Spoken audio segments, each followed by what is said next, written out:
3 to 4 minutes, and then we might just dive into it. Thank you.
Okay, so I guess we'll just head straight into it now.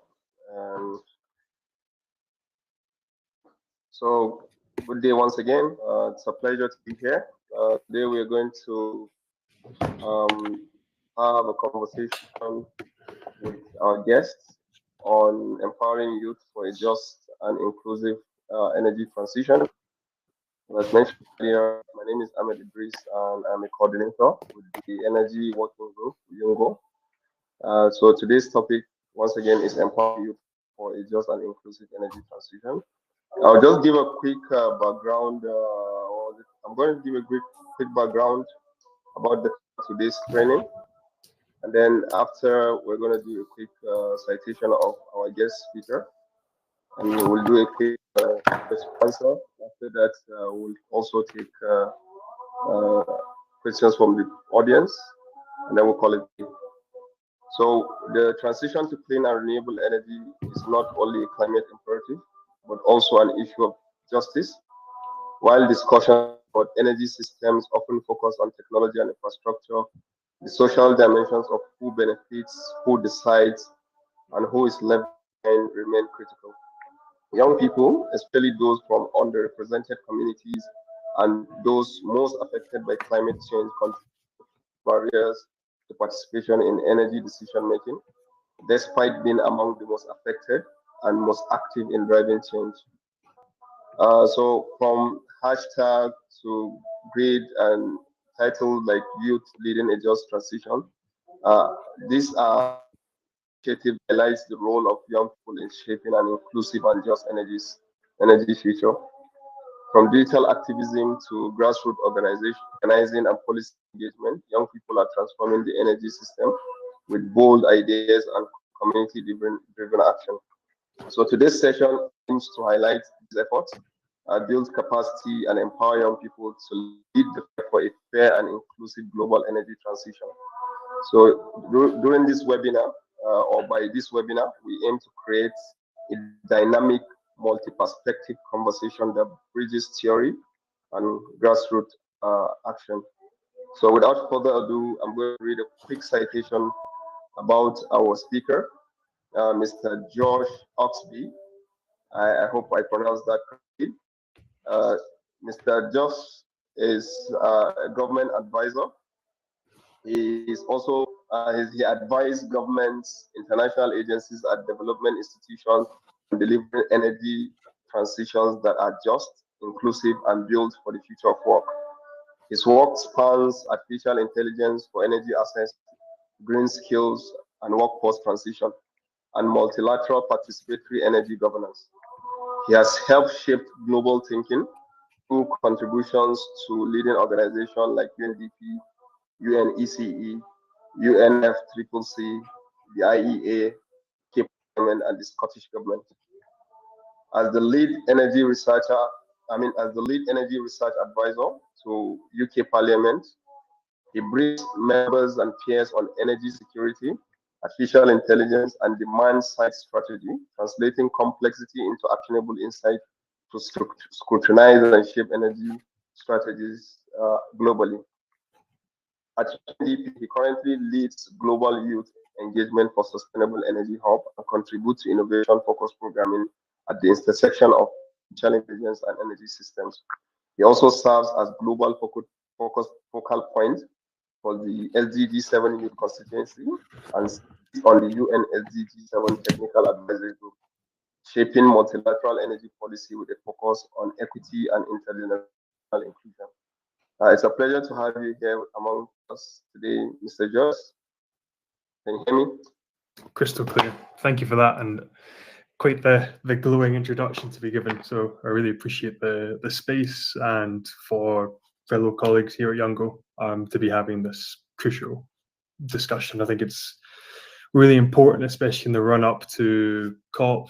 We've just not long past the SBs, really to begin to mobilize our collective thinking and really start this conversation a little bit more. All right, thank you. So we're just going to dive into it. I'm going to start, I'm going to ask you a couple of questions, and the audience will be looking forward to your response. And after that, we'll also do a question and answer session with the audience as well, like I mentioned.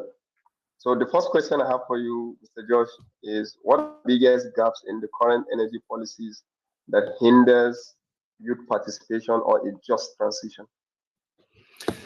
Oof. Well, when I was sent these questions, it was quite the scope. I was kind of given the scope from Psychiat here about just give an overview of just energy transitions, the difference between them all.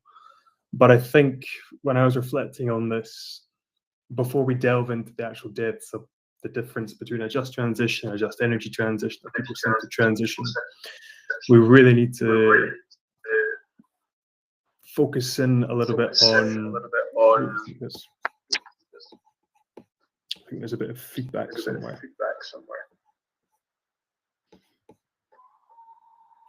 Are you catching that, Psychiat?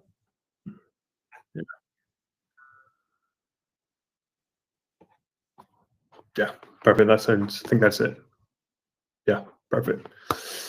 So no, what I kind of wanted to start with was framing the reality that we're in. As far as I see it, we're standing at the crossroads of multiple global shifts across energy, technology, and employment. And they're all unfolding simultaneously as the world is also experiencing the largest youth population in human history. We all know here that 2025 is due to be a real defining year, with renewables projected to become the world's largest source of electricity for the first time in history. You know, this will really drive that sustainable energy revolution that could really help reshape the very foundations of development. But at the same time, we're facing significant challenges alongside the energy transition and multilateral cooperation itself.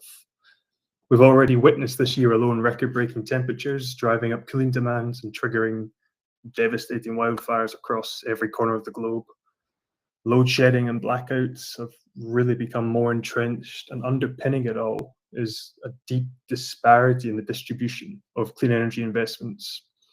Like, of the $3 trillion invested globally last year alone, only 15% actually reached emerging markets and developing economies outside of China.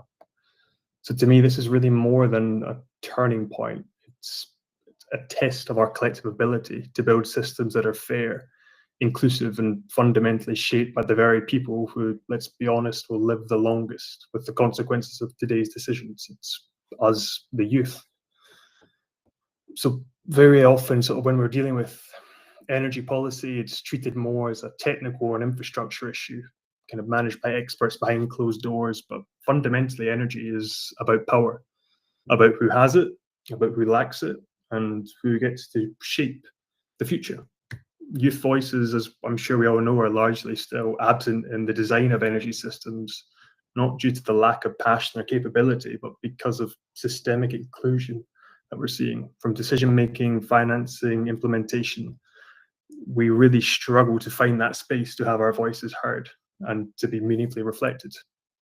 Kind of key gaps that we're seeing are in the justice dimensions of policy, particularly procedural justice and inclusive justice, which I'll get into a little bit more about the just transition ethos itself later on. But ultimately, these elements are what ensures that those affected by decisions have a real say in making them. So despite youth comprising the largest demographic globally, we are the largest number of people on the planet ever, many of us are locked out of these conversations entirely, especially those from energy poor regions where the transitions are not just a matter of climate ambition, but of fundamental daily survival.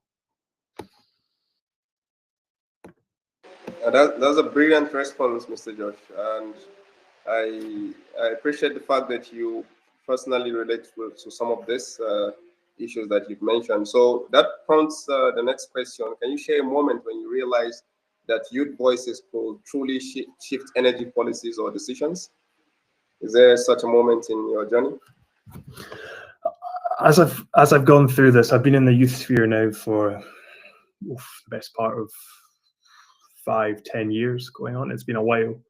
I've been through multiple COPs, multiple SBs themselves, and I've been fortunate to see actually the development of the Just Transition Work Programme under the UNFCCC. To me, this actually really came as a result of continued pressure, especially from youth constituencies, that justice needs to be a structural feature of global climate and energy policy at its core. Kind of as we've gone through this system over the years, it's definitely been an uphill battle, especially making that differential for us in the energy sphere of what a just transition is versus what a just energy transition is. I know we all throw these topics and concepts around quite a lot, but at its core, just transition is kind of more broadly emerging from this US labor movement in the 1970s, 80s, when they kind of recognized that while environmental regulations are necessary, they also pose a risk to the workers of polluting industries like coal, steel, manufacturing. And fundamentally, they came together to call for collective action and ensuring that there's workers' livelihoods, there's retraining, there's financial support, there's job creation. You kind of fast forward now, we saw at COP26 the establishment of this Just Transition Working Group in principle. It was then enacted at COP27, and we've seen the follow-up reviews, COP28, COP29. I know Youngo as a body, but then also the Energy Working Group have been really heavily involved with this. But I think the one aspect I still see as lacking that connection on are this difference of an energy transition is this, a just transition is this, where do they overlap? Because even in theory right now, we see just transitions have two key roots dimensions. There's one more geared towards jobs and skills as the core foundation where it emerged from, but then there's also the one focusing on the justice dimension, the fundamental principles that we're seeing that are more attuned to legal studies themselves. So we're seeing distributive justice, so ensuring that the burdens or benefits of the transitions are shared equally. Procedural justice, ensuring that people from the most affected have a real voice in decision making. Recognition justice, respecting the value of diverse identities, people who've often been excluded from these conversations. And then restorative justice is the fourth one, sort of using the transition not just to avoid harm, but to actively repair it.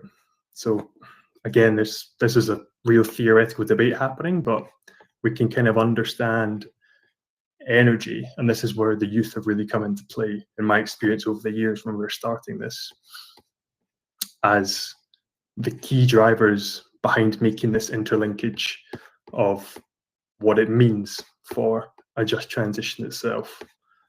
Because fundamentally, we're kind of seeing that just transition is a theoretical concept, and energy just transition is the real world application of it. It's unpacked, it's kind of focusing on energy systems, who has access, who has benefits, who decides, but also who's locked out of systems, why are they locked out, what can we do to drive a little bit more inclusion. And who is missing from these conversations is youth. So that's why it's been really important over the years that we're seeing more and more youth participation. It's not just oil and gas workers when we think about a just transition. You know, they are really important, they're going to have a part to play, but right now we have to remember there's still 666 million people without access to electricity. Over 2/3 of them are young people like you and me. There's 2.1 billion people without clean cooking, 1.18 billion living in energy poverty. These are the real people themselves who this just energy transition hinges on. And these are the people that don't necessarily have access to these webinars, these spaces like this today. So it's not just about a labor gap, it's about a justice gap, an access gap, and overall really an opportunity gap is what I'm seeing. You know, it's interesting you say that because my next question was, who do you think is missing and how do we bring them in? So what you've answered the first part, but what do you think we could do to bring all these people in? What do you have any ideas on, you know, how we can bring those who are underrepresented into this space?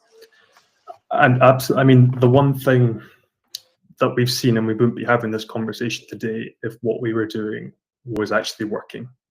The tried and tested approaches of what Youngo have done, of what the SDG 7 Youth Constituency have done, reaching out to governments, reaching out to figureheads themselves. If it worked, it would have worked by now at the end of the day. So what we need to do is reconsider the peoples of authority, the way in which we are connecting, and the way in which we're talking, the way in which we're integrating. We go to actual members of society who are enacting change. This is your mayors, this is your chieftains, your parliamentarians, the ones actually at the core of the process itself. It's not just the figureheads, the people that we're seeing in the limelight. It's actually the people who are driving change within their communities, within their own societies themselves. It's localizing access to information. It's utilizing and using digital tools that we're all accustomed to. I've seen a couple of AI bots sort of in this chat already. So we are already utilizing the resources that we have in knowledge and sharing and distribution to really create new forms of engagement. It's justice itself just can't be designed in a simple way, and it can't just be an add-on. It just has to be a foundation for how we are going about creating this new space for everyone, everywhere. So that's interesting, Josh. Once again, you always seems to just, you know, hit the nail on the head, and it's probably because of your vast experience in the field. And I would like to know, do you have any real-life example where youth-led advocacy have directly impacted an energy policy? Do you have an example to share? It's really difficult when it comes to youth-led policies, because the higher up the chain we go, we find an awful lot of youth washing takes place. So we're at the grassroots right now, we're the ones driving for change, but once we get into the spheres of change themselves, we almost become amassed, embodied under these organizations themselves, and we are reflected as an add-on or just youth as a tick box inclusion. But what I really have seen is we've seen youth constituencies, especially like Youngo, Student Energy, EN, really push global institutions to center equity at the core of energy transitions themselves. So, for example, and I'm saying it again, youth and young people have really led the charge in framing the just energy transition, not as a technical swap on fossil fuels, but for more of a transformation rooted in justice, dignity, and access. At a national level, youth groups have been shaping vocational education programs. They've contributed to national energy transition frameworks in countries like Kenya, South Africa, in the UK, in Scotland. They're now also contributing to the NDCs themselves. We've seen this inclusion of the Universal Youth Clause. So countries, communities, people are actively saying we need to have youth voices included and reflected in our next round of NDCs that we're going to be reviewing at COP this year. So these interventions are actually reshaping how transitions themselves are being defined, how they're being measured, and kind of how they're actually being delivered in the long run. So I heard you mention that a lot of young people are already using digital tools. For example, the AI note takers, we have some of them already in this particular webinar. Do you have more ideas, or in what ways can digital tools or social media amplify youth voices in energy debates? Do you have ideas around that? And how they can amplify voices in debates. I'd say the one great thing about AI, and there's many pros and cons to it, but it is the ease of accessibility of actually understanding, interpreting, and fundamentally really complex ideas in your own native tongue, in your own native language. So these models, they are great at their core, but there are these foundational biases that are embedded for the way in which these language models are trained. But what they are enabling is enhancing our access. We've seen organizations like the Climate Cardinals who have sort of taken it upon themselves to translate hundreds of UN documents into 12 plus languages. They're making them audibly accessible. It's really about enhancing the knowledge that we have and ensuring that it can be distributed to everyone is one of the key benefits of this. It's enabling us to connect better, to brainstorm more, to have just at our fingertips, what are the energy access figures here and here and here, as opposed to just going through pages and pages and pages of reports, because at the core of it, knowledge is power. And the more knowledge that we have in this, the greater impact, the greater scalability, the greater overall meaning that we can have to these conversations is going to be hugely prosperous. I mean, COP29 last year, we were already starting to see in the sidelines youth just being able to fact check live, to being able to double check figures, to being able to double check and just turn up to panels and events. I think we're going to see a massive transformation this year in Brazil, with the adage of these AI bots as well, just to really make our messaging, our voices, our impacts really clear and accessible to everyone. Thank you, Josh. Thank you for that beautiful response. So let's talk about working together. Yeah, what role should intergenerational collaboration play in shaping a just energy transition? I kind of think as we are confronting these challenges, we also, as you point out, have to talk about intergenerational equity and collaboration itself. Sort of, we can't just work on the principle that to say today's decisions must not only comprise of rights, opportunities, well-being of future generations, because ultimately we are almost the lost generation in itself, who are picking up the pieces of the actions or inactions of generations from before. But because of this, we have far more of a conscious and an awareness of the importance of intergenerational equity. So a just energy transition can only be about correcting the injustices of the past and present. It's also about safeguarding the future. So this kind of means designing systems that are resilient not only to today's crisis and the ones that we know are coming, like the wildfires, like load shedding, like the blackouts that we've seen in Spain, but it also means ensuring that the youth of today and the generations that will follow are going to inherit not only a livable planet, but a fair shot in thriving on it. It kind of reminds us that justice isn't the only horizon between communities and countries. It's across time, it's across space itself. So the voices of young people must not be seen as kind of just simply proxies for the future. Kind of, we are are the future ourselves, and we ultimately have the power to shape it at the end of the day. Thank you, Josh. So a lot of young people, there've been a lot of participation from young people across the world globally. And almost at any level, you'd find young people in participation in recent times. Yeah. So, but what are some of the common misconceptions about youth participation in energy policy that you are aware of, and how do you think we can challenge these misconceptions? I'd say for me, the most common misconception is that because you were young, you can't be an expert in your field. You can't possibly know the full complexities of the reality that we are all living in and we're all facing.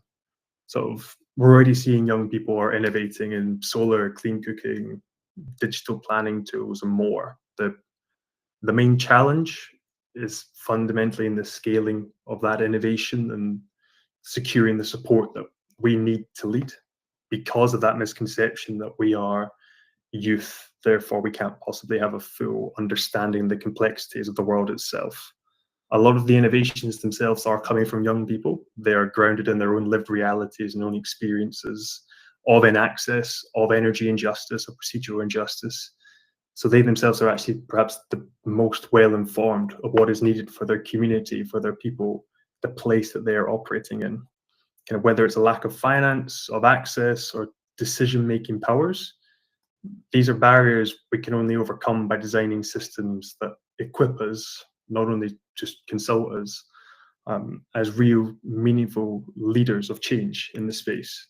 This ultimately means that we need to invest in skills and jobs, data, funding pathways that are centered to youth themselves, and we're not just on the periphery of this transition. You just talked about skills back there, and I'm curious to know, moving back to the academia, I'm curious, how can educational institutions better prepare youth to engage in energy and climate policy discussions? I don't think we talk enough about that.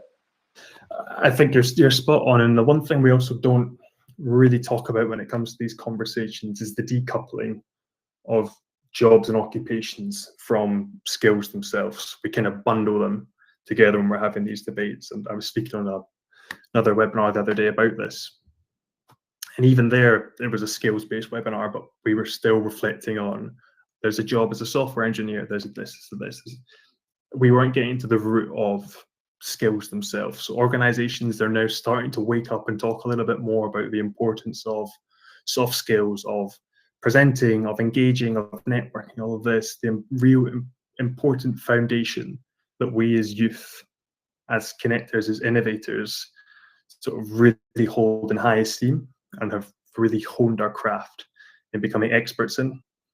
But again, if you don't have that academic qualification, if you don't have that qualification that says, oh, I've got a degree in global energy management or economics or this, you're locked out of conversations by default. So what organizations, what higher educations can do is connect in with these VETs, vocational educational training programs. They can look to develop through the college network. It doesn't have to be university. It can be looking at more, how can we have an impact in this community? How can we do train the trainer mentality, peer-to-peer learning? How can we try and enhance and redistribute the knowledge that we have amassed over the years through practical applications in the sector? How can we seek to qualify people that might fall under the category of sort of informal employment? How can we give them that foundational recognition by way of saying, yes, you're a qualified electrician or engineer, you've gone through X amount of training in your community and your sort of area of work and expertise. It's more about adapting the systems that we have to take away from just this rigid ivory tower approach of academia equals the only way to progress up in a career. It doesn't. There's so many other ways to develop our skill sets, our knowledge, our insights, our expertise. It's sessions like these, connecting in, it's giving young people the opportunities to learn from one another is one of the key things that we can do, begin to make that transformative change, reaching out to our chieftains, our lecture or university professors, reaching out to colleges, reaching out to schools, starting earlier on, just to get that ball rolling and begin to make that intergenerational change for generations to come. Awesome. That's amazing, Josh. Thank you so much. You've been spot on tonight. All the questions you've handled excellently well. So before we move on to our question and answers, I would like to ask you for just one last question, which is more like an advice, actually. Well, what's one piece of advice you'd give to youth who want to get involved but don't know where to start? I would just say, start where you are.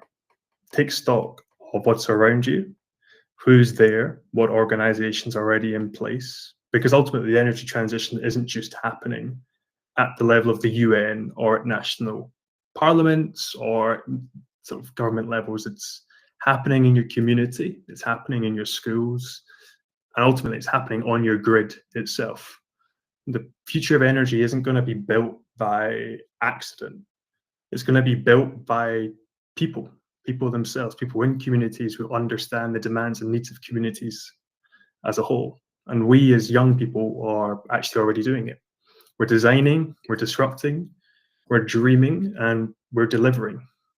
So my best piece of advice is plug into local initiatives, reach out to Youngo, reach out to EN, reach out to Student Energy, SDG 7 Youth Constituency, any youth organization that is here in this space trying to create these opportunities for you, and sort of get to know them and know that you are not the future of energy, but you're actually the present of it right here and now. I really love that. Thank you so much, Josh. Thank you. So we're going to open up the panel to questions from the public. You might want to just maybe raise your hands if you have any questions for our speaker today. Mr. Josh has really been very brilliant with all his responses. As we are aware, or as we can see, he has in-depth knowledge and experience in the field. So this is a perfect opportunity for you to get him to answer some of your most burning questions around just energy transition, youth involvement or inclusivity in the energy space. So please just, anyone who has a question can just go for it. So Pamela sends a message in the comments. She says, well done, Josh. Thank you, Pamela, for being with us and staying with us since the starting of the session. So anyone who wants to ask a question, please go ahead. I think Kelvin wants to ask a question. Kelvin Evans, I see Saikat. We'll come back to you, Saikat. Kevin, please go ahead. Yeah, thank you very much. So my name is Kevin Evans from Kenya. I lead the grassroots youth organization. It's known as Green Student Initiative, whereby we empower young people with knowledge and skills so that they can also to decode complex UN languages through local-led actions. So I have a question. Me, I serve young people. So there are young people there who don't understand grassroots, like just transition. They heard about like people are transiting from energy. They ask you, we are going to lose jobs. But also they are asking a lot of questions. So I'm asking, is there maybe materials or organization you can recommend for me as I am founder, because I lead the organizations? Also, is there any growth opportunities I can go through so that I can be able to mentor the young people around my circle? Because I just held after SB62, I held a global webinar whereby we decoded the outcomes of SB62. We invited various young people from all over Africa, and it was successful. We had various insights. But right now we are stuck. We are thinking, where should we scale now? How can we scale it now? That's why we are looking for people who are in those negotiation rooms so that they can guide us and show us the way. So my question tonight is, how are you going to maybe to assist a young person who is passionate about doing and being that negotiation room so that he can be able to assist and bring the grassroots voice to the global platform so that he can hear what the young people are saying? Yeah, thank you. Brilliant. Yeah, no, I fully hear you, and I think first of all, congratulations on actually decoding the outcomes of SB62. I know this year it wasn't an easy one to decode or to unravel everything that was said. So to have the capacity, the dedication, the commitment to doing that is absolutely phenomenal. And huge congratulations to you and your team for doing that. In terms of actually how we can connect you to get you to the next stage, to get your voices heard, there's multiple avenues, there's multiple pathways that we already see and we already have in place. So at least the specific organization I'm here with today, the SDG7 Youth Constituency, our job is actually to act as the interlinkage between the UN and the UN General Assembly and young people in the energy sphere itself. Youngo and Youngo Energy Working Group themselves are the energy body for the UNFCCC themselves. They probably, Psychiat and the team are probably best to connect you for the COP process itself. For us, it would be more general for the UN overarching processes. So looking at the General Assembly, looking at HLPF, that's something that the youth constituency can help collaborate on and help ensure voices are meaningfully platformed and profiled out there. But again, we all, as youth organizations, we all span different roles, different bodies. We're all interconnected, and it's a great way. It's the one thing that I really love about the youth bodies, constituencies. There's a core group that are all working together, sharing opportunities constantly. And it really goes back to that message that I said at the end, is just start where you are now and actually take stock of what's around you, what organizations are there. As the youth constituency, we've got a massive reach, a massive presence across the entire continent of Africa. It was with great thanks to our former global focal points that we've managed to create this outreach, that we've got this connection in. And I mean, that's what we're here for. Our job is purely to act as interconnectors for you. So I would say feel free to follow up with Youngo, follow up with myself after this webinar. I'll drop my email in the chat if you guys want to reach out to me. But it's just start where you are now, and then we'll see how far we can take it, how high up the chain that we can get you. I just want to quickly add on that also, Kevin, I don't know if you are part of the Youngo Energy Working Group. If you're not, I'll advise that you join the working group, as we have a lot of, you can follow us on social media, or you can also join the WhatsApp communities. There are a lot of information, resources, and materials that have been passed across from time to time, and I think you could use some of those materials and resources to you build your capacity in order so that you could be able to support your community. So thank you, Josh, for answering his questions, and to Kelvin, thank you for your question and wishing you all the best. So we're gonna move on to the next person. Okay, I think before the next person raises their hand, Psychiat had, I think, a question, I guess. Is it?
Yeah, no, certainly. I think when it comes to a just transition versus a just energy transition, it's ultimately that bridge between theory to real world practical application is what we need to see here.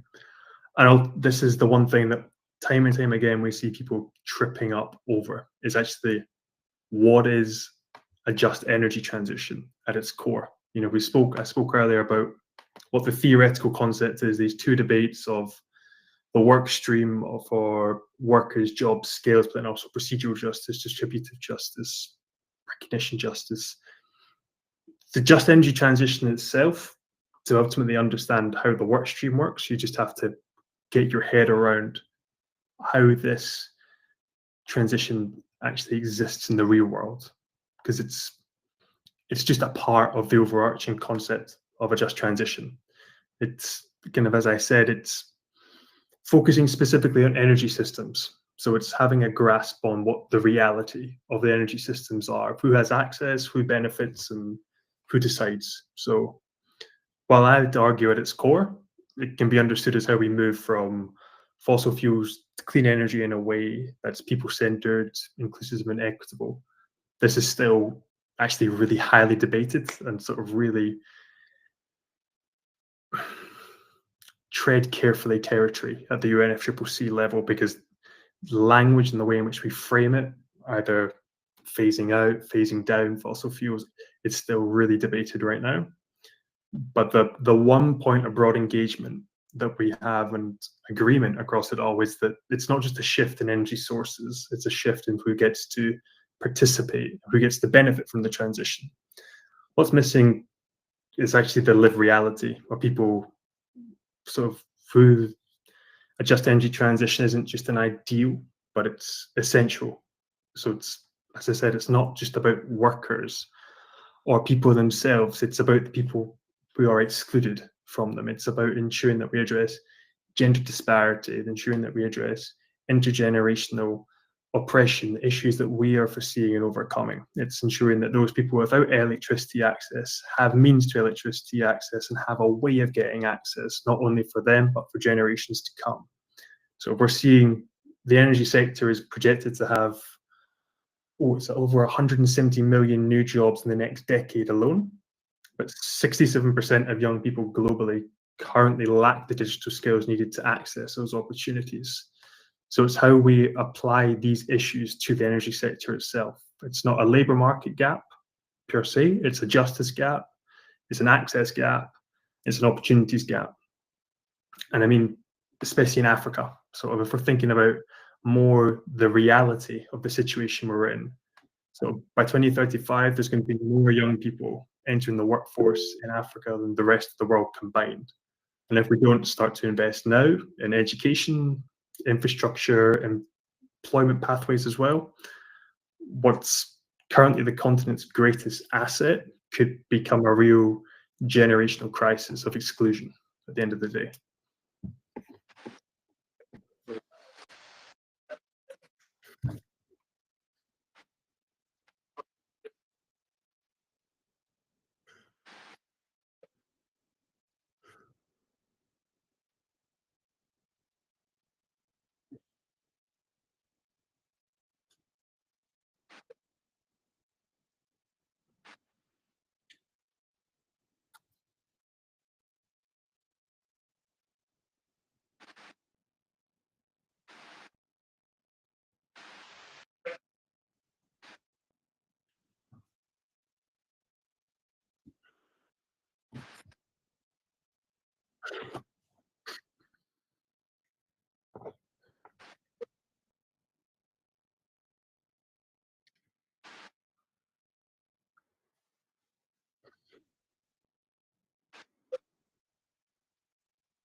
Mm.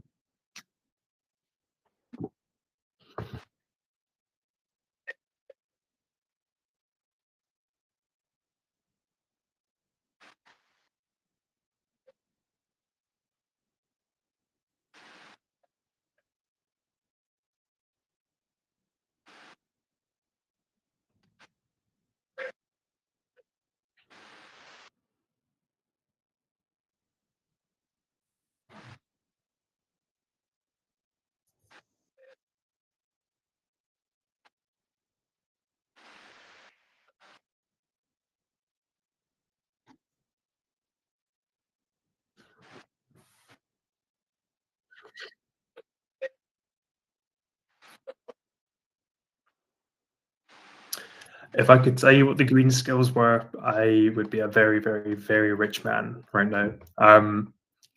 That's one of the big, I mean, you've pointed out perhaps one of the core energy economics issues that we're seeing right now. And I mean, I've led a little bit of research into this space. I've worked with Scottish government on attempting to quantify what green skills are. But the whole point of the energy transition itself is we are transitioning from sector to sector, from a high carbon sector to a low carbon, clean, renewable energy source.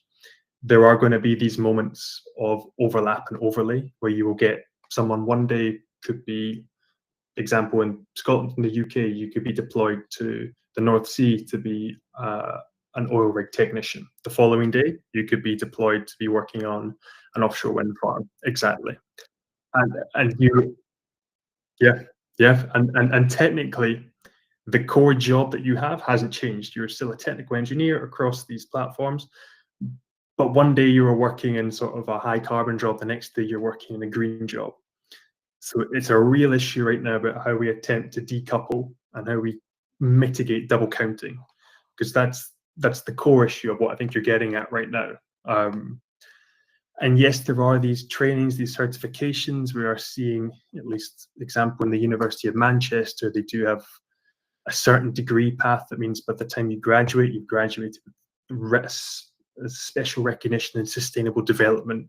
Within your teachings and learnings, you can become accredited for a more, it's not a green degree per se because they don't technically exist, but you can have sustainability efforts embedded in that would check the box as things currently stand. I think it actually goes back perhaps to that question of what we had during the conversation of what can we do now to begin to integrate changes to the education system of what we're seeing. So I know the IEA have done this fantastic deep dive across world energy employment to consider what are the vocational education training certificates available across G20 countries from solar, wind, hydro. This is in the 2023 report of the Energy Employment Report, and it gives you the full breakdown for 6 different sectors and digital sectors as well. Last year, they looked at the cost to transition from a high carbon job to a low carbon renewable job in the 2024 edition. So we're beginning to see these changes, but again, we are still tied into the core bit across this entire discussion is the transition.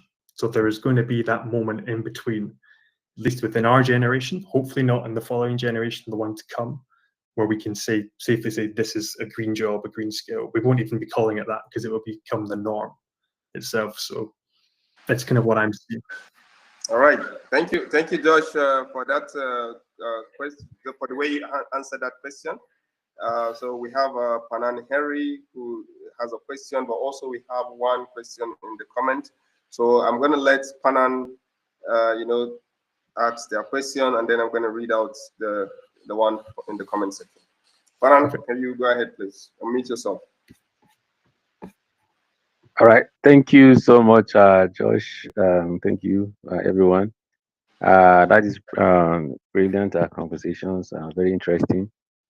So I'm Panan Henry from Nigeria, and as a way of trying to also contribute our quota to the just transition, I'm working on biodiesel, and because biodiesel has a low carbon emission, especially on combustion engines, which reduces up to 65 to 85% of carbon emission when you're using an internal combustion engine. So because mostly in Africa and Nigeria, we are still very far from achieving maybe things like electric car technology. So we still have a long way to go. So in order to transition, we need an alternative to petroleum based fuel, of which I feel like biodiesel would be a very good alternative to that before we can transition fully into maybe like the use of electric cars and others. But in the future, I know combustion engines will be out of use. So what we are trying to do, will you say? Sorry, Panan, could you go straight to the question? Really out of time here. We just have an hour for this whole session. So you just go to the question straight. Thank you. Right. So will you say that transitioning into biodiesel is has a future for now? I would say the thing that you've picked up on is that it's not the final end goal. We're not just stopping at biodiesel. You've recognized the need for EVs in the future, as and when the technology becomes more scalable and accessible across Africa. We're not discounting as well hydrogen fuel cells for the future as well. But ultimately, this is the whole point in the rhetoric underpinning the transition. Is it's a transition? It's not a clear, it's not a linear transition. We're not just going from A to B.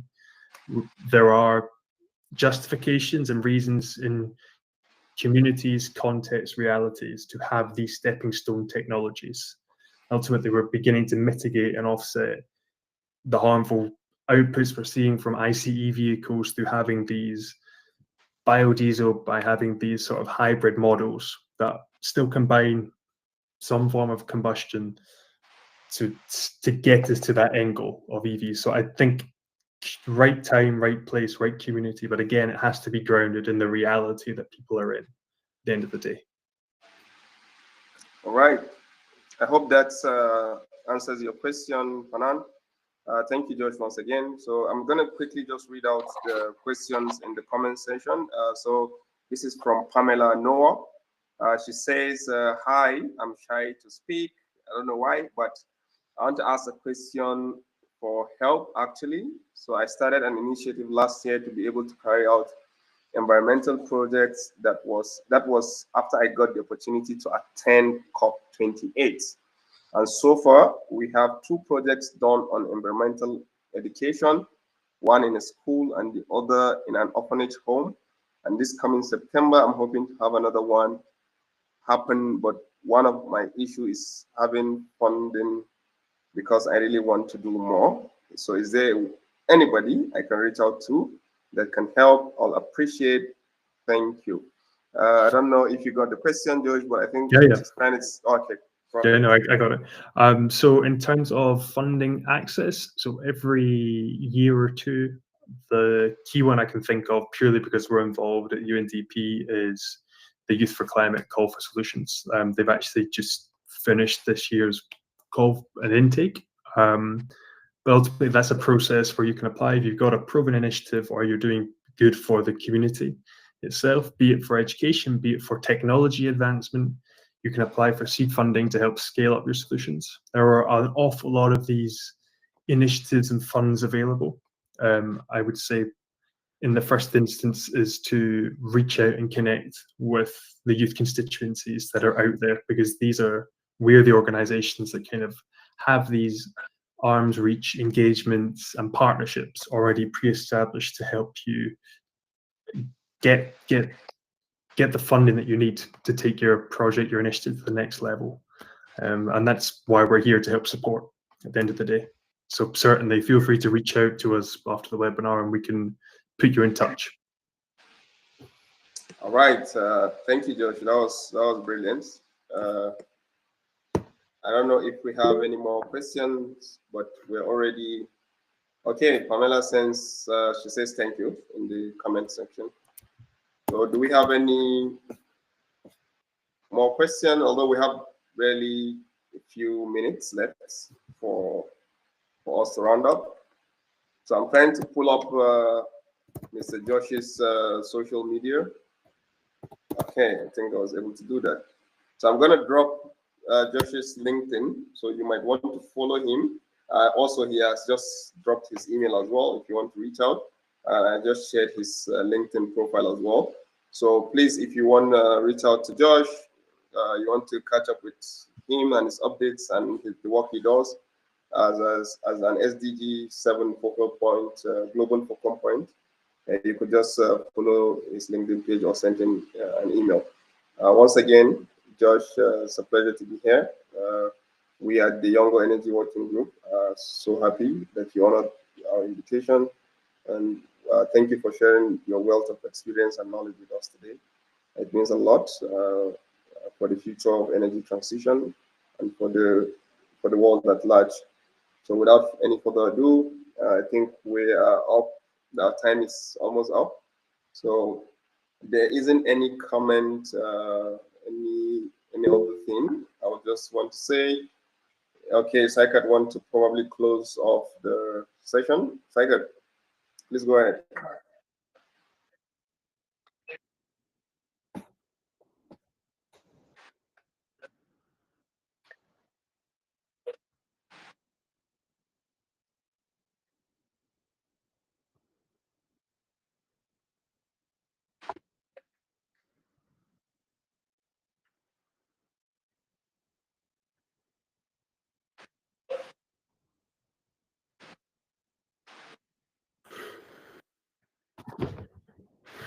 Of course, I'm delighted to, and I just want to thank everyone here for your time, your voices, your participation, and kind of above all else, your commitment to this. Kind of, we really have to ensure that the future of clean energy is really unapologetically youth powered, and that's my key take home here. So thank you all for this space and the opportunity.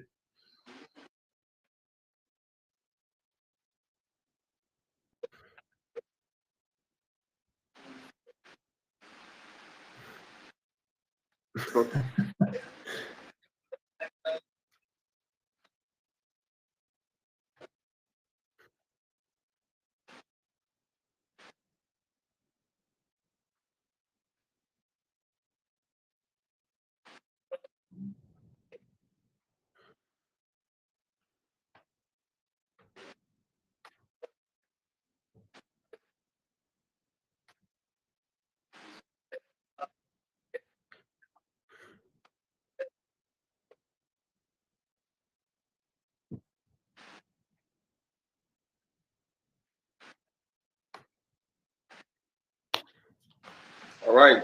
Goodbye, everyone. Enjoy the rest of your day. Thank you. All right. Cheers.